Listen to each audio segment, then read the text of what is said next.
even if I touch a meal. And do it through the pain, I don't need the pain. And life won't get me down, but it won't break my will. Cause I've been chasing this so long, I can't give up. I won't give in, been through too much. I done prayed for the money, I done prayed for the fame. I done prayed that I will make a sacrifice and play this game. I done prayed that my life would never be the same. I done prayed that I will make it bring glory to my name. Ladies and gentlemen, before we get started, this podcast is brought to you by Final Form Supplements. Final Form Supplements is a supplement brand with honesty labeling. So the labeling in supplements is Wild Wild West. Sometimes labels aren't honest. They have things in there that's on in there. We don't have to worry about that with Final Form Supplements. We got everything you need from protein powder, creatine, skin care, soap for your skin, handcrafted soap, and we have all kinds of things. Go to finalformsubs.com, that's SUPPS, finalformsubs.com, use promo code COACHSTRIB, all caps, no space, get 10% off your order, and make sure you like, comment, subscribe on whichever video you're watching here at Ivy Talks Podcast Network, and enjoy the show.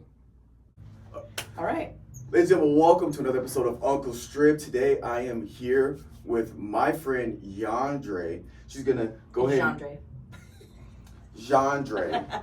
So go ahead and introduce herself and kind of a little bit of your background before we get into the meat and potatoes. Yeah, sure. My name is Yanderee, and I am a birth doula. I currently work for a nonprofit, and I'm a mom, friend, lover, fighter.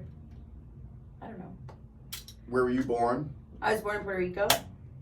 Lived in between Puerto Rico and Texas and Florida most of my life. So know a little bit about the crazies in all three states. Wait, Florida? I knew that, right? I think so. I don't talk about it much. God damn. That's good. Okay, well, today, for some reason, the only reason she'd get on the pod is if we did kind of like a book review. And so she was reading this book called Polysecure by Jessica Fern. Is that right? Oh, shoot. I should know that. I have my notes as well. I don't know if I put the name of the author on my notes. But I believe it's Jessica. Jessica Fern. Yeah. Good. Yes. Good on you. Good on you. Look at you. Take your creatine.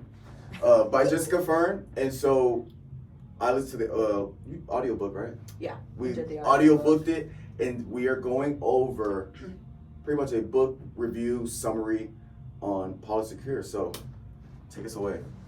All right. So book goes into the psychology of polyamory first, attachment styles, how you can form multiple attachments, the different types of polyamory, different levels, right? So I just want to know, so what did you think? What were your thoughts on polyamory first before you started reading the book? My initial thoughts, first, I thought being in a polyamorous relationship was like I didn't know how many different types there were. I just thought it was a guy or a couple that were just kind of all doing their own thing. Okay. So I just viewed it as this like broad, like, it's an open relationship kind of thing. Okay. So I just viewed it as like, I guess a stereotypical open relationship where, you know, let's say they're married, the wife kind of does her own thing, the husband kind of does his own thing. Right. And so first let's clarify, you're not in a polyamorous relationship at the moment. Okay. I'm not either. So we read this, but it's not because either one of us had any particular thoughts beforehand on the matter. Yeah, this book was her idea. It was my idea. Yeah. I was just like, all right, whatever book you want.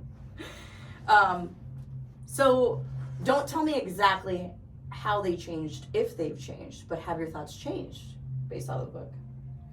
So my thoughts in terms of, I'm more educated. Okay. But my thought on the idea of it is the same. Okay. Because me personally, to me it's just a lot. It seems like I joke around all the time, like one person is enough. Yeah. I can barely handle one person. I couldn't imagine dealing with multiple personalities and multiple like emotions or being emotionally available to multiple people. Yeah. So I kind of went into it like, this is a lot. There's no way I could do this. and this book's kind of solidified my idea on that, where I definitely couldn't do this. Yeah. And I'm just a little selfish, you know, I don't like sharing, so. But I am definitely, I feel more well educated. Fair assessment. Yeah, I feel like I'm more educated, and I feel like, because I went in with an open mind, obviously, and I just like to understand how things work. Yeah. So I definitely feel like now, I feel like I understand why somebody would get into these type of relationships. Okay. Like, I get it. So, yeah. So when I first started reading it, I had an experience with it beforehand and wanting to educate myself more in having a healthier understanding of what it is. And my experience with it was very unhealthy. So reading it, I did come to it with some preconceived notions, right? Like, right, yeah. And I feel like a lot of time, like, there's definitely bad connotations with it, right? Like, societally, polyamory is like, most of the time you imagine like one guy with like a harem of women. Yeah. Like, let's be honest. Like, some guy like running amok and the good wife is just like at home making the dinner. Like, yeah. You go from the kitchen just into the bedroom. And I think from my experience, it was definitely, I was married and this person was not being faithful. And right. So my thought was like, oh, well then, you know, you're going to keep doing this. We might, like, let's just open it up. And it's very interesting because in the book it does talk about this idea of like, okay, there is an unhealthy and toxic way to do this, mm-hmm. right?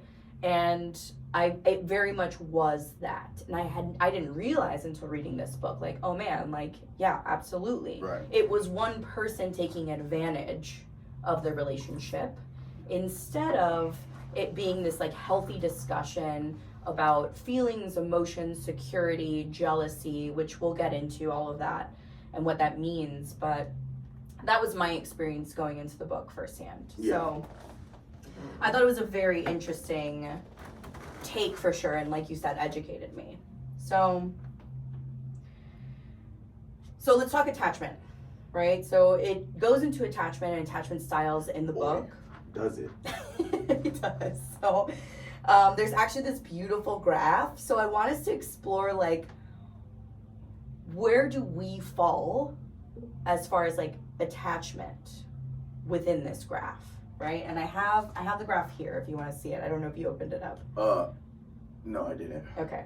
For the people listening or watching, because I'm not gonna be able to put up a thing, but imagine like 4 quadrants, like a graph, like a plot, like an X and Y. Mm-hmm. On your Y-axis, you have attachment avoidance. On your X-axis, you have attachment anxiety. And so if you're up on the Y and you're over on the X, you have low anxiety, low avoidance, which is secure. So it goes, what does it go? Secure, preoccupied, dismissive, and then fearful. Down there, yeah. So which for you all would be the opposite, right? Secure, preoccupied, dismissive, fearful, right? Looking this way. Low anxiety, up to high anxiety, then low avoidance, up to high avoidance.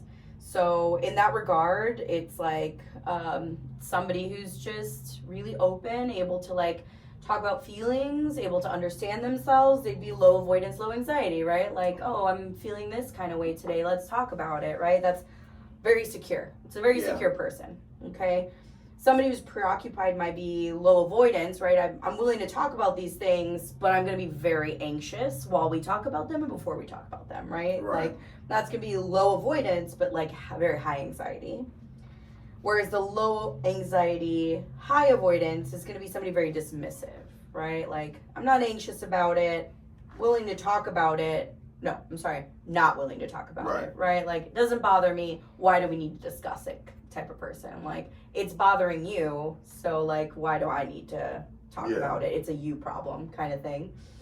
And then high anxiety, high avoidance would be somebody fearful. I don't want to talk about it. It makes me nervous. Anything that makes me nervous, I don't want to talk about, right? Mm-hmm. Like, that's the kind of people and person and like relationship that would arise. Mm-hmm. So essentially you want somebody, right, either on opposites, right? So they can bring the best out of each other and kind of balance each other out, or you'd both want to be secure. Like that's the ideal kind of thing.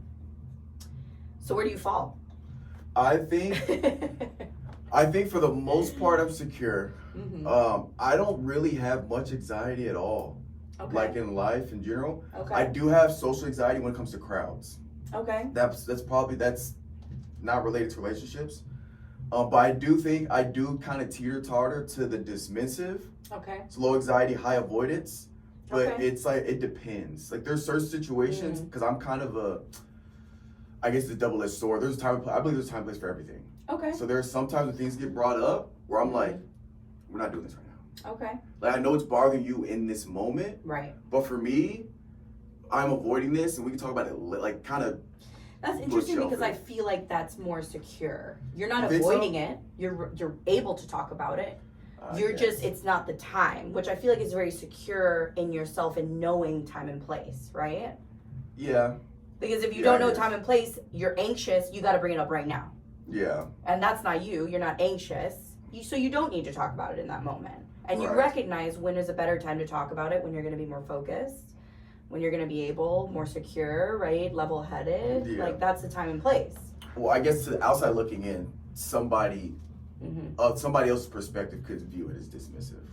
So So but I do think is that somebody else viewing it from an anxious lens because they themselves need to talk about it in that moment? probably.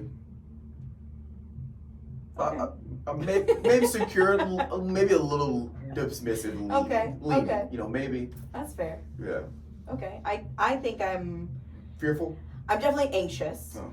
I am the person to be like, we gotta talk about it in the moment. Now, when I say we gotta talk about it in the moment, I do very much know time and place. So, well, maybe I know place, not timing.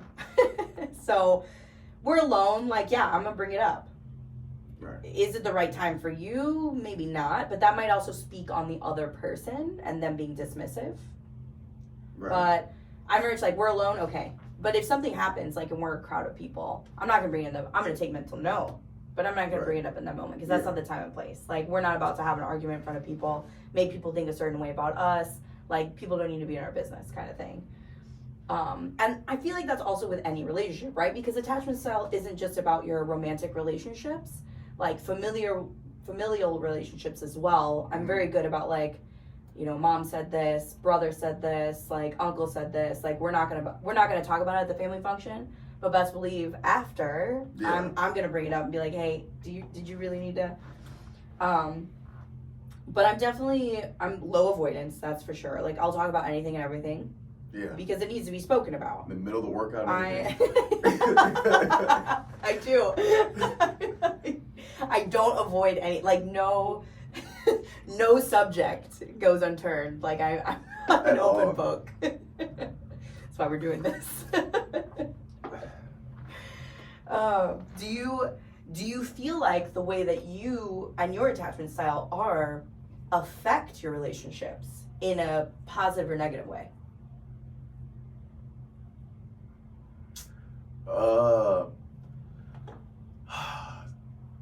I think both. It's tough because I feel like it depends on the situation. Because I've had instances where my lack of anxiety seemed like a lack of urgency, or seemed like a lack of not caring, and it's just like I'm not anxious. Like, especially when it's something that's going on that's like something could be going on that's like needs to be addressed, or something that happens. For me, if I can't control it, I'll have almost no type of urgency to it at all. It's like, nothing I can do about it. But to somebody else that is high anxiety, to them it's like, oh my God, like why do you not care? Give me an example, because I'm not understanding if I have no control over it. I don't understand that, because if a conversation needs to be had, there is a certain level of control, right? Well, so give me an example of that. Without getting too specific, I guess. Well, I'm trying to think of like a good example, cause like, okay, let's say, I don't even know if this is a good example. Okay. But like, let's say in a car together, right? Mm-hmm. And get T-boned. right? Okay. Car accident. Mm-hmm. Somebody with high anxiety is like freaking out. Actually, I don't think it's a good example. Okay. Okay. I can't think of a good example. But I just know, like... I mean, because I think, I don't know where you're going with it, but that seemed like a good example to me, because in that situation, I wouldn't freak out. It already happened. What am I going to do? That's my reaction. But because I'm not like... Like, I'm like... Oh my God, like doing all this shit, it's like... No, I'm like, what am I going to do now? Let me sit down on the curb. Let me call who I need to call. Right. Let me take my time doing it, because I'm not going anywhere right now. Now we got to wait for a tow truck. Like, what are you going to do? Right? We got to wait for the authorities to get here. Like, yeah. That's my... The whole thing. So where were you going with that? Like, you're... That, basically. Okay. Like, if... To somebody with high anxiety... Yeah. When something happens to, like, that affect both of y'all, if you don't have that same level of, like if you don't have that same level of, like, urgency, like, oh my God, like, we got to figure this out right now, and you're just like, no. But then let me ask you, what in a relationship would cause that sense of urgency for you? If there are certain things that don't cause that, and there's other person it does, there has to be some things that do give you that. Like, when it's like... You can't say you don't like get life, it at all. Like life or death stuff, for sure. Like... Well, like what's life or death in a relationship? No, like, I'm just saying, I guess I'm thinking about external things that happen that Okay. can trigger a moment where it's called their high anxiety. I'm like, we can't do anything about it, so let's just calm down. Yeah. So I don't know if I can think of an example where it's like within the relationship. So you're pretty much itself. just an even-keeled person. Oh yeah. Okay. Yeah, I'm like, Okay. I'm pretty. That's annoying. That's annoying. I kid you not. I kid you not. I've been told so many times I'm like a robot. But that's interesting, because I see you as a very passionate person when you do talk about things. No, and I feel like passion can relate into like feelings of maybe not anxiousness, but bring out something in you when something happens. Like, passion can relate into anger. Passion can relate into like other things. So like what brings out that passion in a relationship, but like circumstance or like what would bring that out? Like, for me, what brings that out, I mean, and this is from past stuff too, so maybe you just don't have enough trauma. Like, maybe you just need trauma is what it is. Like, I have a thing where if he goes out, cool, go out. Like, I don't have a problem with that. Let me know you're going out. Don't all of a sudden, oh, I just got home from the bar. You didn't tell me you went to the bar. Right. You don't have to ask my permission. But like, let me know, like, hey babe, I'm gonna hang out real quick. Okay, cool. Then I just know. Yeah.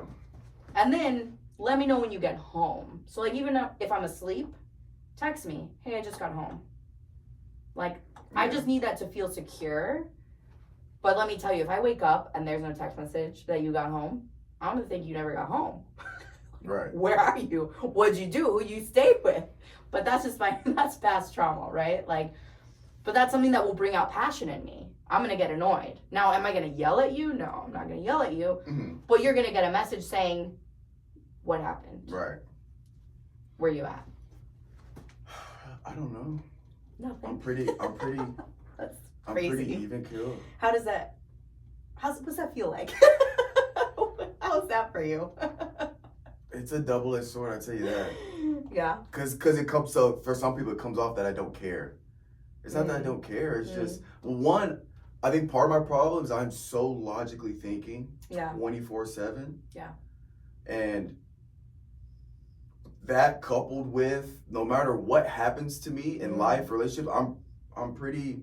I might come up here a little bit or come down here a little, but for the most part, I'm right there. Trauma rewires the brain, and like it goes into trauma, right? Like things that before things happened, right? Things before didn't used to bother me, and like now it's a trigger, right? Like people use the word trigger all the time, but it's essentially it's something that sparks, right, action within the brain, whether it's positive or negative. It sparks remembrance in a certain occurrence, so then you begin to feel those emotions that happened during that first time, right? Like that's what a trigger is.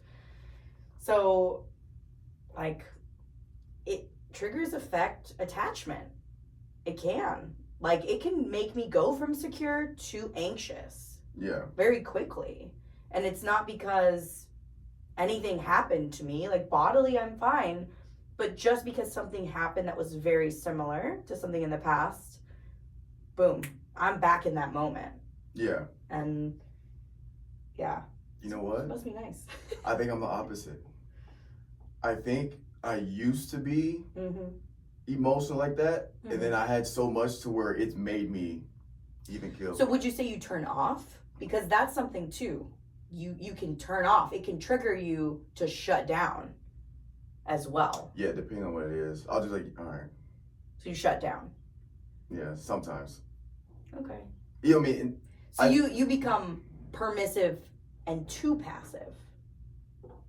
I can. Okay. I will dip there. Yeah.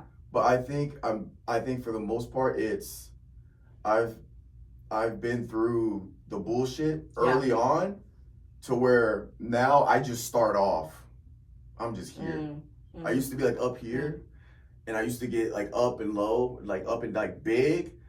But then I had that one fucking incident twice that happened and I just kind of stay just down here. I'm just like, not down here in terms of like depressed, but just like I'm just You become permissive, passive. You become passive. Yeah. You're just like. And then when something happens, care. I try to figure it out, and then after like, because to me, I have like a limit. Once an argument gets to like 30, 45, all right, okay. Yeah. All right. Walk away. Yeah, we're grown here. Right? Yeah. I'm 433 years old. I don't have time for this. Right. Two. It's like too many centuries. If it doesn't get solved in like 10 minutes, okay. But you know that's progress. You know, at least it took you 433 years to figure that out. Man, you know, some men it doesn't even. It takes longer than that. So. At what cost? Yeah. So she really speaks on emotional safety with partners and creating like a secure base with the partner, right? Especially before thinking about going into this type of lifestyle, right? Like emotional security.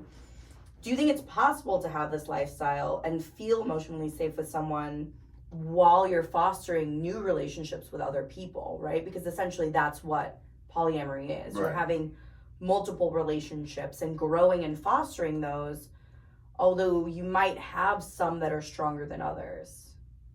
Me personally? No, just do you think it's possible? Maybe not for you. I mean, I'm about to say, hey, for me, we already know that you're not. The lifestyle's not for you.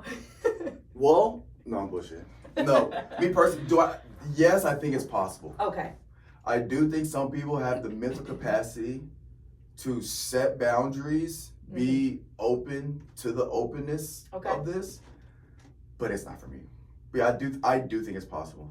So let me ask you then, is it okay for your significant other to have friendly relationships with the opposite sex? Yes. Why'd you hesitate?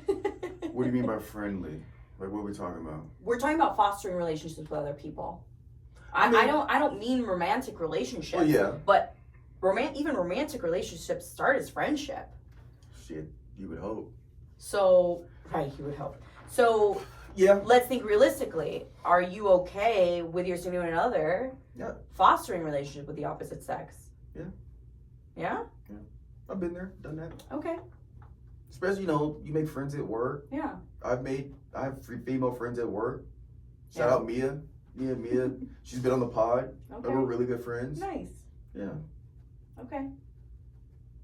Yeah. So, yeah. I'm also okay with it. I am. Yeah. Societally. Yeah. You know what the word on the street is. Now I want to bring this up because it's a little off topic, but it's adjacent.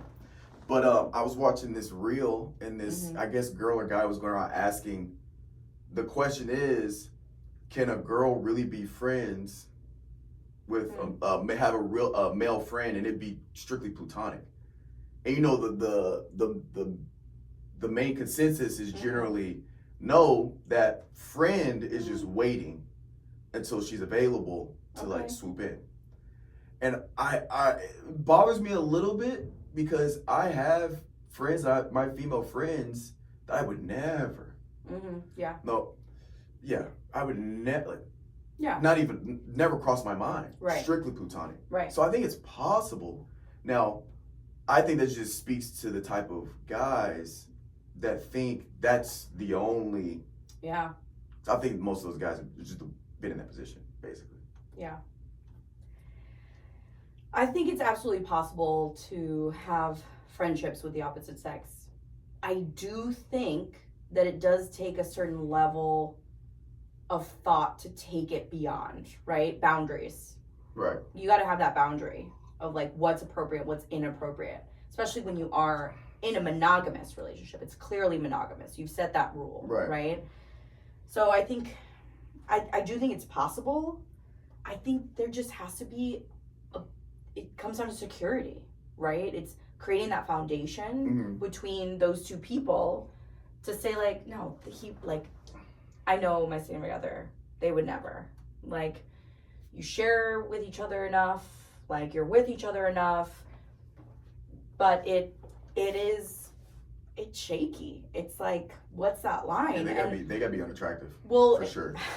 They gotta be a 2. They gotta be so unattractive where I'm like, oh, you're going out with Bob and yeah. Tell Bob I said what's up.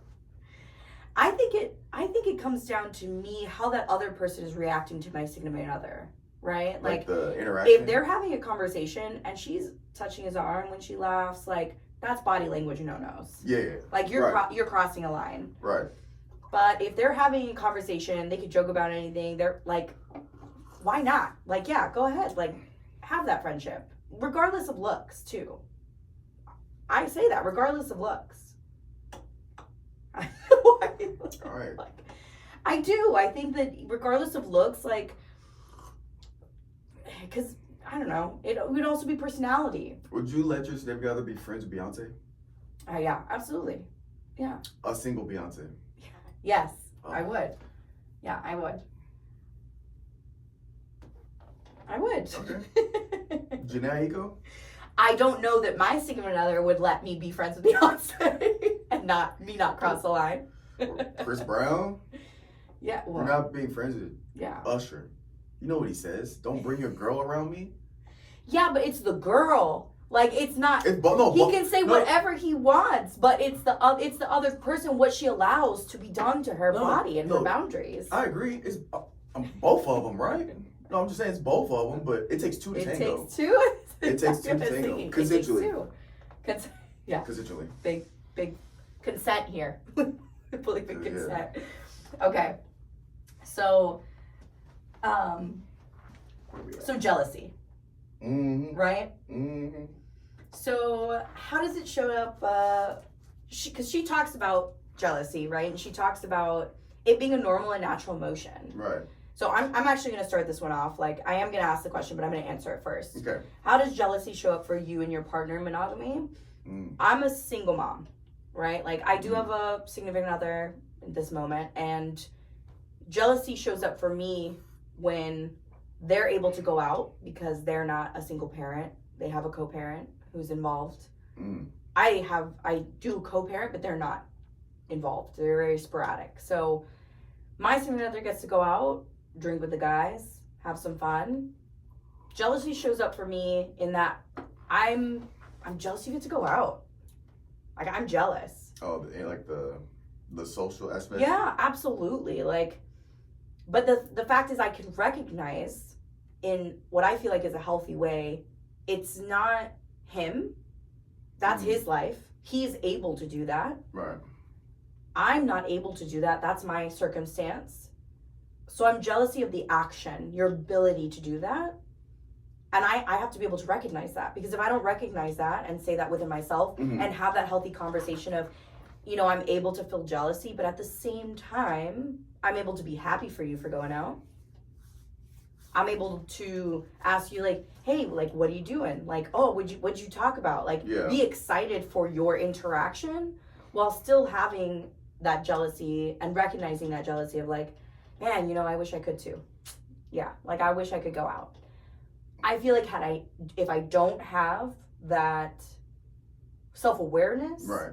then it could very easily turn into like, why don't want you going out? Well, who you with? Yeah. Like, what's going on? Because I'm not able to recognize that. No, I'm not jealous of the fact that he has friends. I'm not jealous of the fact that he's going out. I'm just jealous of my circumstance. Mm-hmm.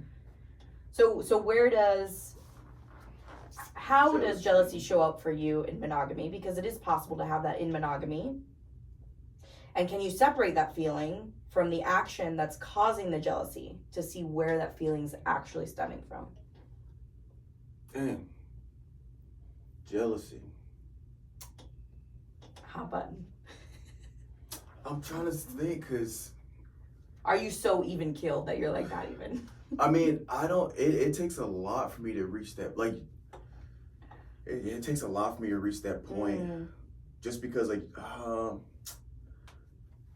don't know, that's a good question. I do, it depends, well, I was gonna say what she's wearing. Really? Sometimes. Really? Sometimes. Hold up, where you going dressed like that? You going out like that? Damn. You'll never dress like that when we go out. So what are you really jealous of? I ain't getting no pic. Well, you know, like when the girls' night out or family, well, I guess maybe not family event, dressing like that, but you know what I'm saying, going out when I'm not going, I'm like, hold up. But when we go out, it's like, what you doing? So what are you really jealous of? Is it just her, she'll get dolled up, not for you? No, she gets dolled up for me. Okay, so what is it really? Seems like you're not able to separate and understand. Not.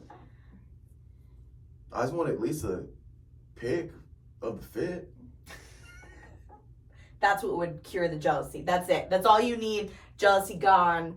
I guess so. Okay. Yeah. I think you're not being self-aware enough. No. But I'm trying to think of something else, like another situation, because I don't really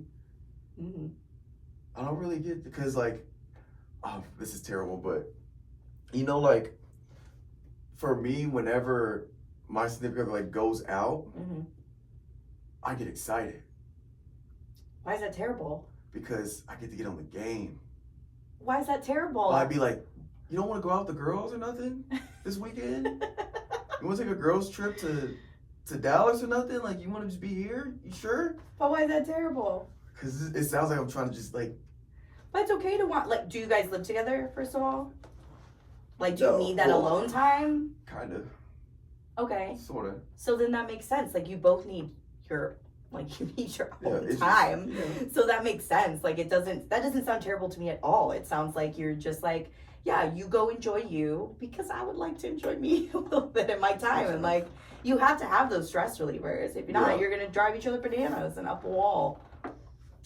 That sounds healthy, actually, for you to be like, yes, enjoy yourself, please. Yeah, I guess. I see nothing wrong with that. Anyway, all right. So, looks like you got to do some searching on jealousy. Okay, so different types of non-monogamy, right? Oh, so boy. we kind of touched on that in the beginning, and I have this beautiful, here we go, we're going to be describing a graph again, but it's another XY graph, right? Okay. So up here you have y-axis, high sexual exclusivity, monosexual, right? Then on the low end, you have low sexual exclusivity, so polysexual. Then you have on the X, high emotional exclusivity, monoamorous. Then low emotional exclusivity, polyamorous, right? Right. So in this corner with high sexual exclusivity and high emotional exclusivity, right, you have monogamy, monogamish, and polyfidelity. Let's talk about those three things first, right? Let's not go into the other ones. Monogamy and monogamish. First of all, what's monogamish? That's the one that was like, it's almost like kind of. Is that the, I'm trying to remember. Is that the one where it's only one person that they're that's into like sexually? That's like then, you're going out with your friends, you're a couple, your girl's maybe bi, maybe you're bi, maybe your guy is bi, and your girl wants to make out with another chick all of a sudden. Like, that's monogamish. Like, like you're kind of out there, but not really. Some things. But we're together, like, it's just us. It's always when just we're around. Like, she's doing that by herself, that's a no-go. Like, that's a boundary kind of thing. And then there's polyfidelity, right? Like, threesome. All borders open. Threesome. Mm-hmm. But, like, you're doing it together. Mm-hmm. Right? So those are the first three. Then it goes into open marriage relationship, right? And that's going to be in the high emotional exclusivity, but low sexual exclusivity, right? Okay. Because in monogamy, monogamish, and polyfidelity, right? Like, emotionally, you're just with one person, right? Like, that's it. Yeah. You're not in that threesome. You're not all of a sudden like, all right, you know, what is it called? Come live with us. What is it? Thruples? Thruple. Yeah. A thruple. You're not like, all right, let's thruple this shit. Like, no, but open marriage relationship, then that goes into like, okay, like, we're going to do this together, include someone in the bedroom and, or, you know, all right, you can have a date night with someone, you know. And then there's high emotional exclusivity, super low sexual exclusivity, which is swinging, right? It's like, we're both going to do that. We're going to include everybody. Like, we're going to explore anything and everything, but together. That's crazy. Right? Yeah. It's World War III. And then there's hierarchical polyamory. You remember what that one is? The Mormonism one? What? Explain that to me first. A guy can have like 7 wives. No. Oh. Well, I guess that's kind of what that would of. When I was listening to it, I think that's how I broke it down. That's how it, in your mind, it worked for you? I get it, because you're a guy. What is it? Hierarchical polyamory.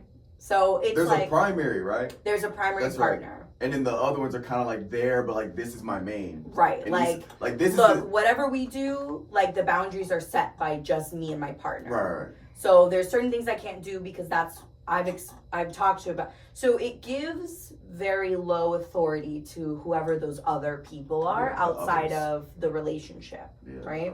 The sides. Then there's, and that going into low emotional exclusivity and low sexual exclusivity, right? So emotionally, you're opening yourself emotionally up now to other people, right? Okay. Both of you. Then there's non-hierarchical polyamory. That's everybody. That's everybody's on the same playing field when, you know... Democracy. Right. Like, hey, I'm wanting to do this thing with Mia, Tamra. Sorry, I used Mia because you said Mia. I want to do this thing with Tamra. Like, let's have a discussion. Is this okay with everyone? Kind of thing. You're including everybody in the conversation, which sounds... super messy to me. Sounds exhausting. Like, it sounds like running like a mini empire in your home. And then there's solo polyamory, which is like, I'm my person, I'm with other people, but I'm not in a relationship. These are I was about to say something off the wall. Go do it. I was gonna say a hoe. I mean, that's what society looks at it like. That's fine. What would that same word be for a man who's doing? Because I'm assuming you're talking about a... Really? You would say that for a man as well? For me, hoe is gender neutral. Oh, hoe doesn't have a gender. Nice. Good for you. So progressive. Hey, a hoe's a hoe.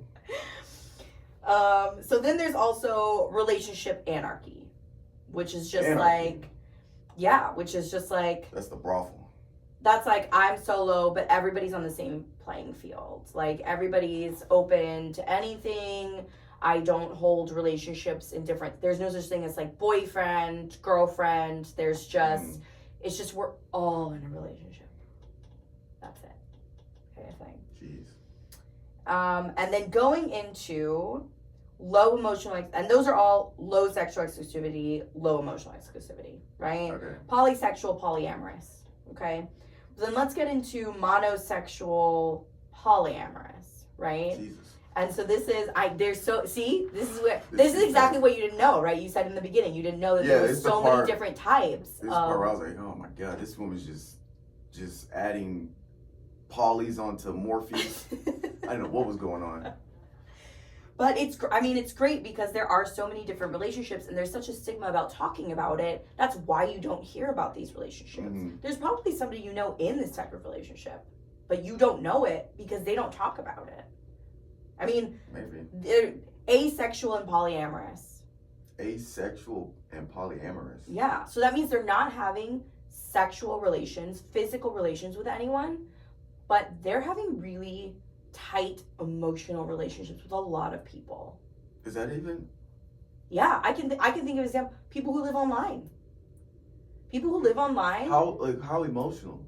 It sounds like friends. Like but like it's different. Like, are you talking to your friends about certain things that you're talking with your partner about? No. Hey, I'm spilling the fucking tea. What are you talking about? I mean, I also talk about everything. Yeah, we like just said. Yeah, yes and no. But there's things I tell my friends I would never tell my significant other. That's the thing. So then here you are creating. I tell them almost more. Like the boys. Oh my God, there it is. Talk. Boys Club. The boys Club. Hey, don't even. Shout out Grant. Club. Shout out Grant. Shout out EBG. Shout out Nate. Shout out my cousin T. Shout out Calvin. Shout out Garden 615. Hey, the boys are well informed. All right. Anyway, so but there's things though you're gonna tell your significant other when you're in a romantic relationship that you're not telling everyone. Right. So this is you're having those types of conversations with other people. You're creating an emotional and you're fostering emotional relationships. Okay. That makes sense. So then there's poly-intimates, which falls into the polyamorous monosexual kind of thing. Okay. Which is like you have one sexual relationship. Okay. But emotionally you're willing to open yourself up. And so those conversations, which we just said would normally just be between one another, you're able to have those conversations with other, but you're not physical with anybody else. Okay. I think people do that a lot. Like when people emotionally cheat. Yeah. I think it's that. But that's the thing. But it's not. It's like not cheating because they have boundaries. Well, I'm saying it's allowed. Doing that in the monogamous relationship would be cheating. Right. Because people, and that's emotionally cheating with. That's the thing. Whatever. The difference between all of these are lines. Yeah, the they're lines. So, like, I'm going to talk about this.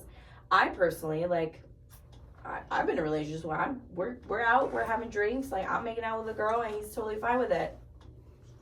Okay, great. But, like, what's the boundary there? The boundary is, like, I can't do that on my own. Right. Understandably. Right? Understandably for me, but in other relationships, it would be like, sometimes guys like, hey, I'm really tired, I'm gonna go home. You enjoy, keep going. Yeah, right. Yeah. So what's the difference? It's a very thin line if you think about it. Yeah. So what I kind of want to bring up in the discussion here is like, societally, what's acceptable? What becomes taboo? Because I feel like monogamish is fine, right? Like when a girl's with another girl in front of his man, it's like, ooh, look at that. Like, oh man, guys are like, oh man, good for you. Like, I feel like that one. But it doesn't happen when a guy makes out with another guy and girls and there's girls. Like, look at my boyfriend making out with another man. Societally, it's not okay. No, it's not. There's definitely, what's it called? There's definitely double standards. But I think that one and the one we just talked about with the poly-intimates. The poly-intimates, I think those two are probably the most societally acceptable. Because I think if somebody's married or whatever, and this other person was like, hey, if this other person, their significant other, was talking to someone just for the emotional connection, but had the okay or the boundary set where that was okay in the relationship, I feel like that would be almost acceptable too. I think for society, once you break the physical level, like the physical intimacy with multiple people, I think in society that's where it See, and I do off. think polyintimacy is acceptable only for a certain gender. I don't think polyintimacy is accepted for men as much as it is accepted for women. Like men looking for the emotional. Yeah. So like, if a woman talks to her male coworker and is like, man, like, and starts having those conversations, right? That's okay, right? But if a male is seeking a female coworker and they're talking, you're emotionally cheating. You're like that's more like He's societally. Societally more, they're like, did you see him talking to Karen? Yeah, like, double standard. Can you believe they talk about those things? Like, no. So I think that's very interesting. I also think that swinging is actually societally accepted. I think it's becoming more. I think it's actually more societally accepted. And open relationship. No, you think is that where the line is drawn? Well, is that the line? I just know in the Black community. Yeah. You said swinging, right? Yeah. I think in the Black community, swinging is not really a thing. What? Like I don't like. I've met But I'm just saying it as a group, like in the Black community, like societally we've accepted for the most part the LGBTQ community. Okay. It still hasn't been widely accepted in the Black community as a whole. Okay, I can. So it hasn't propagated yet. So I don't think swinging has really been like. I promise you, if you go out to some of these communities, you'd be like, hey, do you support swinging? Or like, if you ask them what swinging is, a lot of them probably don't know what you're talking about. Really? I would almost bet you. Should we do a poll? Well, if they have Instagram, they might. Okay. They might at least. But I'm just saying, I don't think a lot in the Black community, like swinging's like a really big. I'm sure there are some that do, but I don't think it's like a really big thing. And I don't think it'd be society accepted because there's a little bit of a notion of some weird stuff going on, like some suspect stuff. What do you mean? Like when you say swinging, now I'm not saying this is for me, but I'm saying you're talking about the average person. Let's say you go to the average Negro, right? Okay. And you say swinging, you say what swinging is. Two couples, they're gonna be, whoa, so you talking about another dude and two dudes and two guys? Yeah, and they're just in there crossing it up. They're gonna be like, nah, dog, you gotta agree with that shit. So do you think the stigma of, and this is kind of veering, but like you said, adjacent, do you think the stigma of like pornography and what's looked at online plays into that? Because when you look up cuckold, it's usually with a Black man having relations with his wife and a white guy's watching, right? It's a white couple. Yeah, it's a hot profession. It's hypersexualized. So do you think that kind of goes into play with it? Probably, yeah. I'm sure it does have some kind of impact. That's interesting. I know it's growing because they have a swingers retreat now. Like they have shit for it, which is crazy. Yeah, no, it's a big community. So there's there's an app called Swing Me If Field. You Can? No. FEELD, Field, and we're not sponsored by them, but anyway. It's an app where you find people like Tinder, but couples can go on there. It's to explore somebody's kinks, and couples can go on there and they can actually link their profiles together. So if it's like, oh, we're looking for a unicorn, all right, we're looking for this third person, you can link that together. So if you match with the guy, well, he links to his significant others, assuming it's a hetero relationship. Right.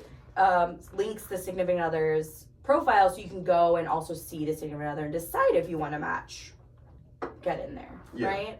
And so it's interesting. There's a big community, and it's very hidden. There are some profiles on there that like don't show face. Will only show face if they're DM'd, and like feel secure because they're like, I have to protect my work, and like I can't really tell work, like I don't want anybody to find out that I'm in this lifestyle kind of thing. So there is a community, and I think it's bigger than what we know because it is so stigmatized. Like there's such a stigma on it. But like there's a fine line, right, in what's acceptable and what we think is okay and what we assume. Like I'll give you an example. Puerto Rico, I'm Puerto Rican. The Puerto Rican culture, it's just widely accepted that man's gonna cheat on you.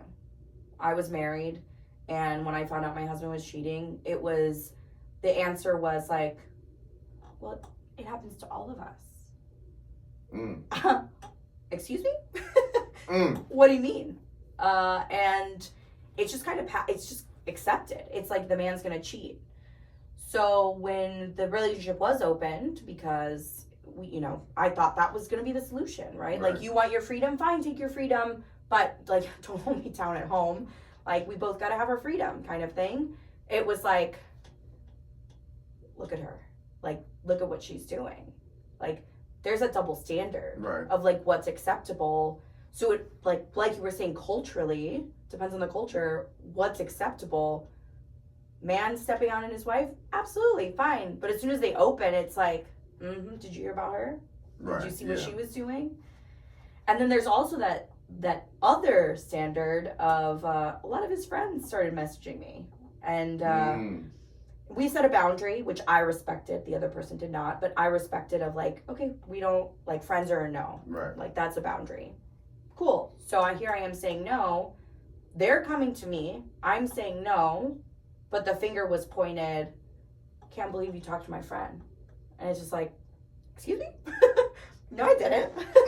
Kind of thing. But those are examples of standards, of double standards that are happening. And so I would understand why people in this type of lifestyle, they're not going to want to talk about it because it's going to be seen a certain way and stigmatized, and all of a sudden they're not going to be invited to parties. It's like, oh, they're just going to hit on us. And it's just like, no, like, so it's interesting. But I think it's the point, and what's the most interesting is that there's so many different levels, right? And there's fine lines as far as like what this polyamory, like what it is, and how far you go into polyamory. And it depends on the people, right? Boundaries, like you were saying. So,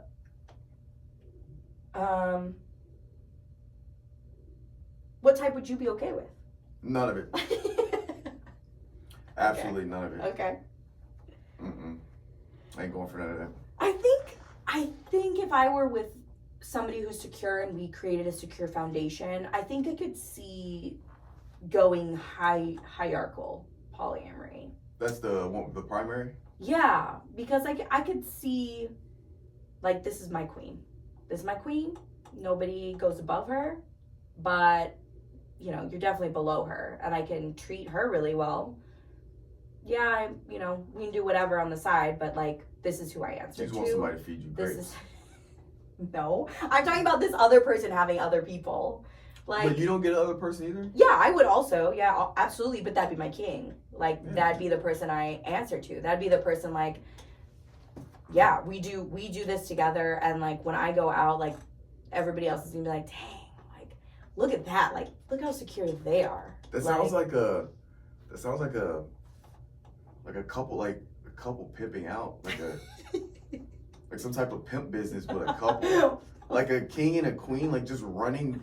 Running game all over the city. Like, that's what it sounds like when you describe it. Sounds like a good time. Hey, got him out on the corner.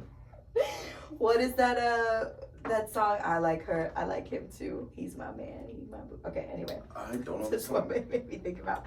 Okay, so hearts. You have the acronym. I don't have the acronym. Or let me see. Let me pull it up. You want me to spit it? Spell it out? Yeah, sure. Hearts: honesty, empathy, autonomy, responsiveness, trust, safety. Okay. And she talks about that in the book. It's a practical framework for building and maintaining secure polyamorous relationships. Thank you to your notes. What do you think that? Do you think that's only for polyamory? No, I definitely think hearts can be applied to any type of relationship. Which I had told you when we were going through the listenings that a lot of I saw a lot of, or not saw, but I recognize a lot of parallel, because what Jessica Fern does one, since she's a psychologist, is she really lays down, like, studies show this, like she kind of gives you the science behind why people do this with like certain traumas and how attachment styles can affect certain things. Yeah. So when she got into like what you need for these relationships to work, I'm like, oh, well, you need this stuff to make any relationship right, any work. relationship work. So that was probably the cool part where, you know, Yeah. she's talking about, you know, you gotta be secure with yourself, you gotta recognize what your partner needs and this and that. And I'm like, man, that could be applied to anything. Yeah. Yeah. Which, like, going back to jealousy, she does talk about it being like a normal emotion and like being able to understand that. So like we discuss being able to recognize, am I truly jealous of the person or am I jealous of the fact that they're pulling more game than me, right? Talking about polyamory, like they're going out more than me and I'm not getting as many dates, kind of thing. Like what is actually, like, what is this jealousy rooting from? And is it the intention of my partner to bring out this jealousy, right? Because let's be honest, there are toxic people, there are toxic relationships, right? Like unhealthy. And in those unhealthy relationships, what tends to happen is they're pulling out that jealousy on purpose. They're doing those things that they know are your hard limits or would make you feel uncomfortable because they want to bring that negative emotion out of you. And like, it's just an emotion, right? Negative or positive, emotions are emotions. But they're trying to bring out the negative side of that emotion out on you. So yeah, I also think hearts can apply to any relationship. I think it's really interesting, like creating a caring environment that encourages fostering and supportive, nurturing atmosphere, constructive conflict, like seeing that it's you two against the problem, and emphasizing the importance of valuing diversity among the partners, fostering a sense of belonging, like all of those things I feel like go with a regular relationship. Yeah. 100%. Hearts might have been my favorite chapter. Was that chapter Really? 8? Yeah. Nice. Just because like, you know, you're listening or reading something for yourself. Well, yeah. I mean, honestly, you know, when it's like comments, it's like, honestly, of course, but just the way she broke it down and like really delved into it, it's like, I don't know, you just kind of, it doesn't seem like, because when I'm going into the book, I'm thinking none of this stuff's going to apply to me. I'm just listening to get educated and to have this dialogue. And so when you get to this, I'm like realizing, oh yeah, like this could be applicable. It's just cool to see how, even though they got a lot of stuff going on over there, it's not that much different from. Well, I mean, a relationship is a relationship, right? Yeah. You have a relationship with one person. Yes, it takes work. These types of relationships, they're just including other people. So what that means is just, it's more work. It is. It's more work. But it's the same amount of work that it takes for one. It's just gonna divide your time, which is something she does talk about. Is like, is it dividing too much of your time and exploring that, and like what does that bring up for you, and like creating those limits and boundaries. And I think that's very healthy. And I think not a lot of just monogamous relationships, like regular relationships, aren't able to do that, period, in themselves. So it really does take a lot of extra work in knowing yourself to be able to open up to this. And I feel like a lot of times, at least from my experience, like talking from personal experience, I saw polyamory as a solution, right, to something that was very toxic because he was cheating. And I feel like it's gone about that the wrong way a lot of times. So seeing it from a lens of like, you need to be healthy first in order to do this, it's very interesting because you are bringing in a whole different person and their emotions and their boundaries and what they want and their likes along into what you already have set. So yeah, very interesting stuff. So I have an activity. Okay, bet. Camille's gonna be here soon. Okay, yeah, we're finishing up. I promise. Make sure that bad boy's still on. Could you imagine? Sorry, peoples. I need my chapstick. So, I have a list of things that are seen as normal in relationships. Oh, I'm sorry. That are seen as bad in normal relationships, but are in polyamory, are seen as good. Okay. So, Let's do this. having friends of a different gender. Right? Right. Like we already discussed, a lot of people are like, no, that's not going to happen. They're just waiting. Well, let me backtrack on that. Okay, go. I think it's possible for that to happen. Uh-huh. I'm not saying that it's always the case that it's just friends. I am saying, I'm just saying I think it's possible. Okay. I mean, friendship, hopefully friendship is a foundation before you go into a relationship. So, again, it is about boundaries and what you're okay with in Or a just be friendship. friends with people that are unattractive. There you go again. I'm just saying, that works. So things that are seen as bad in a normal relationship but okay in poly is feelings of jealousy. Right. Like they're explored. Mm. As opposed to like in normal relationships, monogamy, it's like, oh, man, there she goes again. There he goes again. Like insecurity. It's an insecurity. It is insecure, Emotional support from outside the relationship. Oh, yeah. We talked about Right, that. for Emotional sure. cheating, right? Emotional cheating. Then being friends with your exes. So in polyamory, That's okay. it's okay to move on. Like, it's okay to be like, oh, like, I no longer want to continue this. Okay. Like, you end on good terms. You're friends. And in that's okay. You're not okay with that is what I'm getting. No. What I'm understanding is you're not okay with that. You got me fucked up. Really? Be friends with your ex? Yeah. Hell no. I am very good friends with one of my exes. Very, very good friends. Well, okay. You still talk him, I assume? We talk. Yeah, we talk. He and I talk. Like all the time?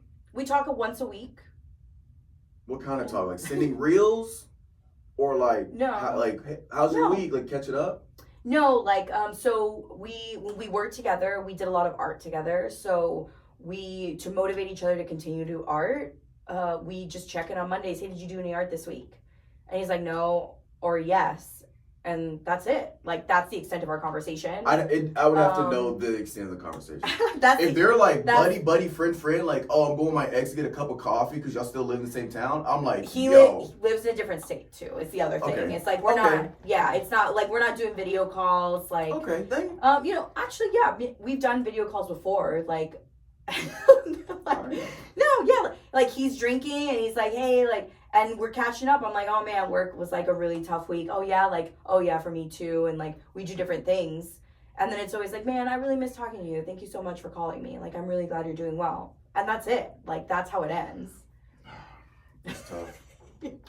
You're not okay with that. It's tough. Like, I'm on good terms with my exes. Yeah. But my ex, years. I haven't made any type of contact in years. But we're on good terms. Like, if I saw her out, either of them, like, if I saw them out, I did, oh, hey, how you doing? Yeah. But, I don't know. So I'm okay. Well, and here's the thing. It's like, again, single mom, like co-parenting. I have to talk to one of my exes. Well, yeah. I have to. You're tied with him for life. And right now, my significant other has to talk to their ex. And I'm okay with that. Now, I do have boundaries with that. I think there should be boundaries. And I do have boundaries with like, you're going to limit conversation to the child. Like, you're not going to be talking about rehashing things or the good old days. Small talk in the child is like you shouldn't be buddy, but you should be cordial type of thing. Like, that's fine. But I don't know, like, if my current significant other did have like a relationship with an ex where they were like, hey, like, I saw her at the bar and like we went for a drink, I'd be okay with that. Like, the drink one got me. Went for a drink? I mean, they're not getting drunk. Liquid courage? What do they say? Drunk thoughts or what? Or drunk actions or sober thoughts or something like that? Yeah. I don't drink, y'all, so I don't know what the deal is. But I feel like that also talks is like a commentary on how secure I am with this other person. I know that this other person wouldn't. That is the even context drinking, matters. Even drinking, I know that this other person wouldn't do anything. Some shit like that. They wouldn't do anything. And I know that this other person knows that in my conversations with my ex, we're not talking about other things. Like it's a friendship. And it is discussed in the book, you can't get everything from one person. Right? Like you have to have relationships and be able to garnish needs from friendships as well. Right. So and that's why some people therapy, because you can't get that. Yeah. You need somebody that knows what they're doing. Absolutely. So that's why girl time, the boys, there are things I get from the boys I can't get from. Well, with talking about my ex, like my current partner doesn't do art. Right. So like we do that check-in, and it is about like our passion, which we do. We do enjoy that art. I talk to you about these conversations. My current person doesn't read. Doesn't read books. Like wouldn't take that time. So like we're having this conversation. So yeah, I think I'm okay with the whole ex thing. But again, I could. It severely depends. So closing statements. How do you feel now reading the book? Nothing's changed for you. Like, what changed for you? What did you gather? Nothing in terms of my my personal relationship. Yeah. Like, not status, but aura or whatever. Like, I still have no interest in a poly relationship. Okay.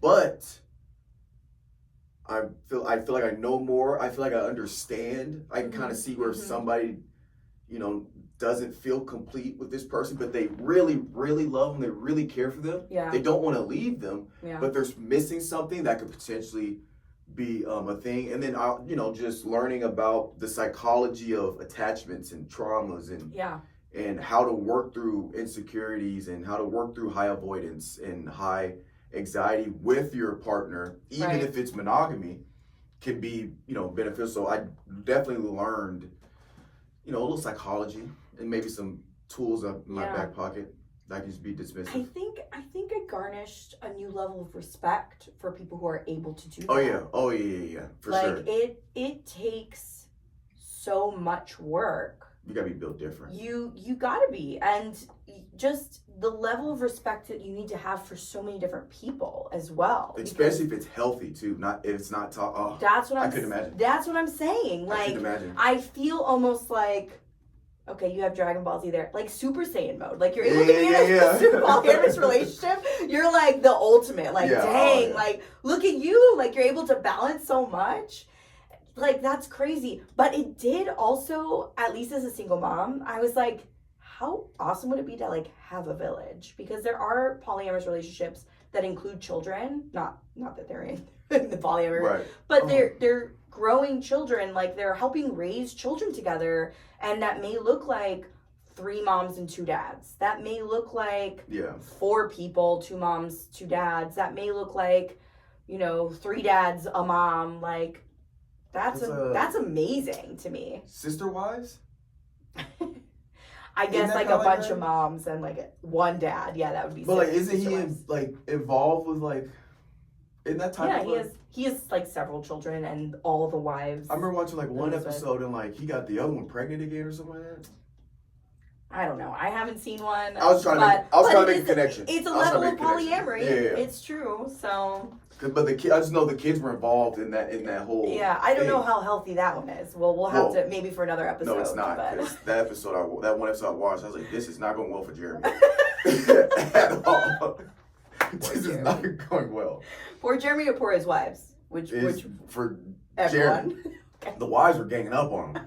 Like they were like, because endearment. They were supporting each other, and Jeremy was bullshitting. I'm not gonna lie, he was bullshitting. All right.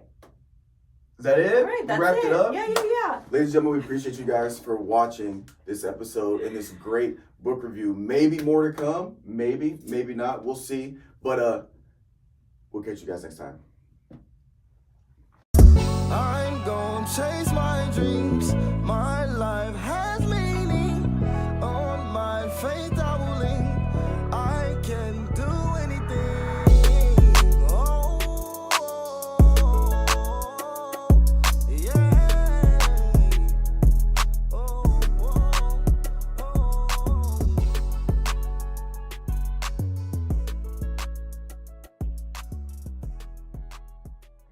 I know. Well, I got that and then I was gonna like upgrade it, but you know. Like literally upgrade. Actually, you can buy that. You can actually do that.